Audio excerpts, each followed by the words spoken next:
Warahmatullahi wabarakatuh. Salam sejahtera bagi kita semua, yang teman-teman wartawan media cetak maupun media elektronik, Ibu Menteri Keuangan dan Ibu Pak Menteri Koperasi yang juga hadir pada siang hari ini. Pertama, tadi dalam rapat kami sudah melaporkan ke Bapak Presiden bahwa pemerintah memberikan dukungan untuk sektor perekonomian, karena kami ketahui bahwa sektor real ini terkena dampak daripada COVID-19. Yang terparah tentu sektor restoran dan pariwisata yang rata-rata sudah kena di year on year-nya 70%, sedangkan sektor lain rata-rata 22%. Walaupun ada sektor-sektor yang masih baik, yaitu industri karet kulit, makanan pokok, farmasi, kesehatan, dan minyak nabati itu masih positif. Namun krisis ini mendorong kepada sektor UMKM. Oleh karena itu, atas arahan Bapak Presiden, maka pemerintah melakukan subsidi bunga kredit yang besarnya untuk 3 bulan pertama adalah 6%, kemudian 3 bulan kedua adalah 3%, itu untuk kredit usaha rakyat, dan juga untuk kredit-kredit yang 10 sampai 500 juta, sedangkan 500 juta ke atas sampai 10 miliar itu bertahap, 3 bulan pertama 3%, 3 bulan kedua 2%, kemudian untuk kredit di bawah 10 juta, itu nasabah-nasabah UMI, Mekar, Pegadaian, dan yang lain itu diberikan 6% 6 bulan. Nah, itu angka daripada jumlah debiturnya adalah sebanyak 60 juta.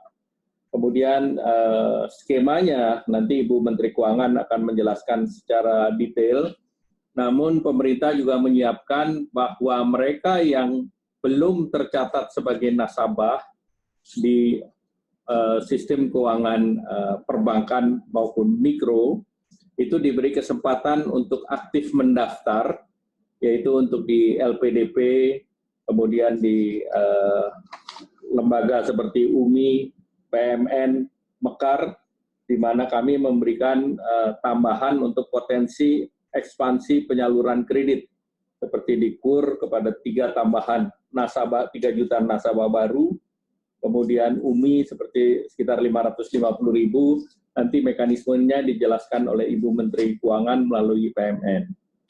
Kemudian yang kedua terkait dengan program kredit modal kerja, pemerintah akan menghitung dari keseluruhan kredit. Kita melihat bahwa dari jumlah nasabah tersebut tidak semuanya tentunya membutuhkan modal kerja, tetapi kami sedang menghitung juga apabila 60% kemudian yang dibutuhkan, pemerintah akan menyiapkan secara bertahap, dan pemerintah sudah juga akan melibatkan Askrindo dan Jamprindo sebagai sistem penjaminan untuk kredit modal kerja tersebut. Nah, nanti secara teknis Ibu Menteri Keuangan juga akan menambahkan. Kemudian terkait dengan program pemulihan ekonomi nasional, kami sedang memfinalisasi peraturan pemerintah sebagai turunan daripada Perpu Pasal 11, dan Bapak Presiden mengharapkan bahwa program RPP ini segera diselesaikan, karena ini menjadi operasionalisasi daripada kebijakan di sektor jaringan pengaman ekonomi tersebut. Nah, tentu pemerintah mendorong beberapa prinsip, yaitu transparansi, akuntabilitas, profesionalisme, keadilan, tidak menimbulkan moral hazard, kemudian ini diprioritaskan kepada pelaku yang terdampak pandemi corona, kemudian tentu semuanya adalah akan risk sharing atau berbagi resiko dengan seluruh stakeholder. Hanya sebagai catatan untuk teman-teman wartawan, minggu lalu kami sudah menyampaikan terkait dengan perluasan fasilitas perpajakan. Kami hanya mengingatkan bahwa fasilitas perpajakan UMKM yang PPH itu pemerintah memberikan subsidi.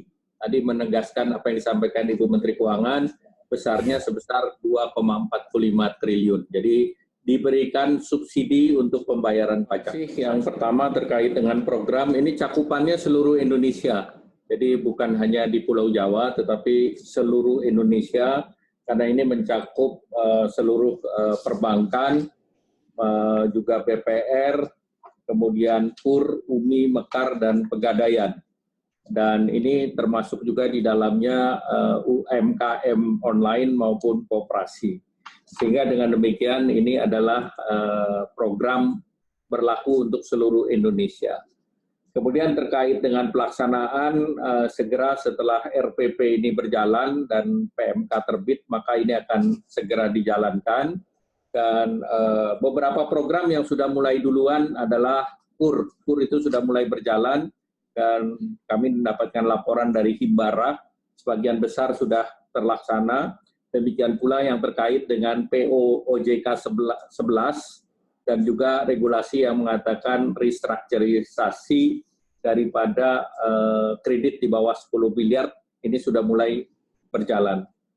Kemudian terkait dengan evaluasi pelaksanaan, karena Bansos ini baru diturunkan juga di bulan ini, tentu masih pagi bagi kita untuk melakukan evaluasi.